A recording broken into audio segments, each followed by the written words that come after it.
안녕하세요. 라이프노트입니다. 여러분의 생각은 몇 차원이라고 생각을 합니까? 만약 여러분이 매일 열심히 사는데도 인생이 제자리 걸음처럼 느껴진다면 그건 꼭 노력의 양만이 부족해서는 아닐 겁니다. 생각의 체급이 다를 수 있기 때문인데요. 우리는 보통 성공한 사람들을 보면서 그들은 우리와 무엇을 다르게 선택했을까라고 궁금해합니다. 하지만 이 질문은 어쩌면 질문 자체가 틀려버렸을 수도 있습니다. 진짜 비밀은 무엇을 선택했는가가 아니라 어떤 사고 회로를 거쳐서 그 결론에 도달할 수 있었는가라는 질문이 되어야 할 겁니다. 즉, 생각의 수준이 다르다라는 건데요.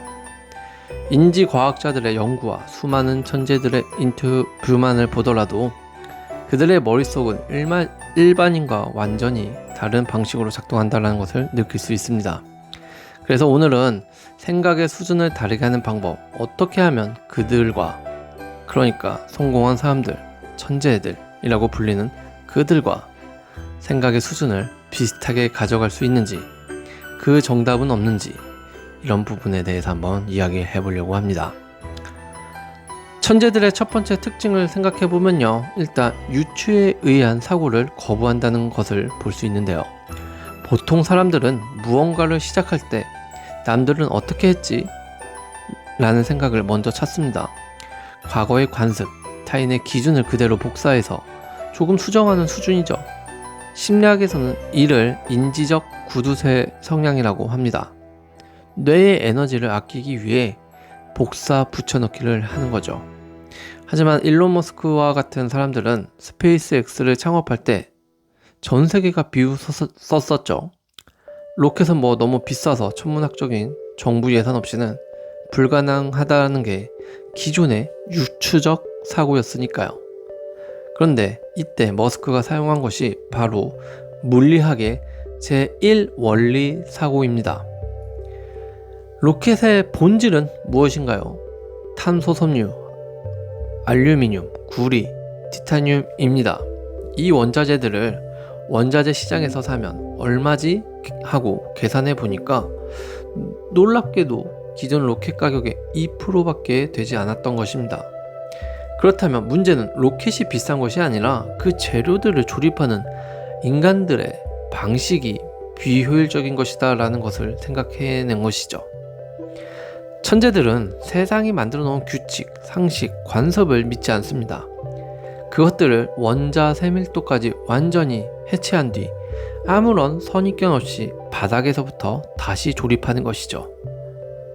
여러분이 지금 마주한 문제가 풀리지 않는다면 남들의 정답을 베끼고 있어서일지도 모른다라는 생각을 해보시길 바랍니다. 문제를 원자 단위까지 쪼개어서 한번 본질만 남겨보세요. 어쩌면 그것이 천재적인 사고의 시작이 될 수 있을지도 모릅니다. 그들이 생각의 수준이 높은 두 번째 이유는 바로 메타인지의 극대화입니다. 노벨 물리학상 수상자인 리처드 파인만은 이런 명언을 남겼습니다. 첫 번째 원칙은 자신을 속이지 않는 것이다. 그리고 당신은 세상에서 가장 속이기 쉬운 사람이다 라고요. 하버드 비즈니스 리뷰의 연구에 따르면 일반적인 사람들은 자신의 능력이나 지식을 실제보다 약 30% 이상 과대평가하거나 반대로 감정에 휩쓸려서 과소평가한다고 합니다. 즉 이 말은 자신이 무엇을 알고 무엇을 모르는지 구별하지 못하는 것이죠. 하지만 성공한 사람들 머릿속에는 제3의 관찰자가 항상 살고 있습니다. 그들은 생각하는 도중에도 지금 내 생각이 감정에 오염되지는 않았나, 내가 확증 편향에 빠진 것은 아닌가 계속 생각하며 자신의 사고 과정을 끊임없이 객관적으로 감시합니다. 세계 최대 헤지 펀드를 이끈 레이 달리오가 수십 년간 시장을 지배할 수 있었던 비결도 이 메타인지 덕분이라고 합니다. 그는 투자 결정을 내릴 때마다 자신의 심리 상태와 논리적 오류 가능성을 항상 데이터화하여 분석했다고 합니다. 천재들은 내가 맞다고 확신할 때 가장 위험함을 직감합니다. 그들은 자신의 뇌조차 완벽하지 않은 하나의 도구로 객관화하죠. 진짜 똑똑한 사람은 답을 잘 맞히는 사람이 아니라 자신이 틀릴 수 있는 확률을 정확히 계산하는 사람일 겁니다. 미국의 소설가 스콧 피츠제럴드라는 사람이 있는데요. 천재의 기준을 그는 이렇게 정의했습니다. 인류의 지성이란 두 가지 상반된 아이디어를 마음에 동시에 품으면서도 정상적으로 기능할 수 있는 능력을 의미한다 라고요. 심리학에서는 이를 통합적 사고라고 부릅니다. 일반적인 수준의 뇌는 인지적 조화를 원하죠. 그래서 흑과 백, 선과 악, 이익과 양심처럼 서로 부딪히는 가치가 오면 어느 한쪽을 선택하고 나머지를 지워버립니다. 돈을 벌려면 독해져야 해, 착하게 살면 손해봐 같은 이런 이분법적 사고가 대표적인 것이죠. 하지만 전 세계를 바꾼 혁신가들은 이 모순을 지우지 않고 머릿속에 그대로 둡니다.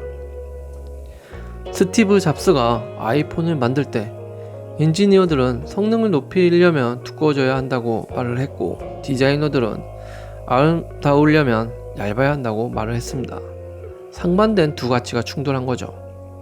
범인들은 타협점을 찾아서 어중간한 제품을 만들었겠지만 잡스는 두 모순을 머릿속에 동시에 밀어넣고 짓눌렀습니다.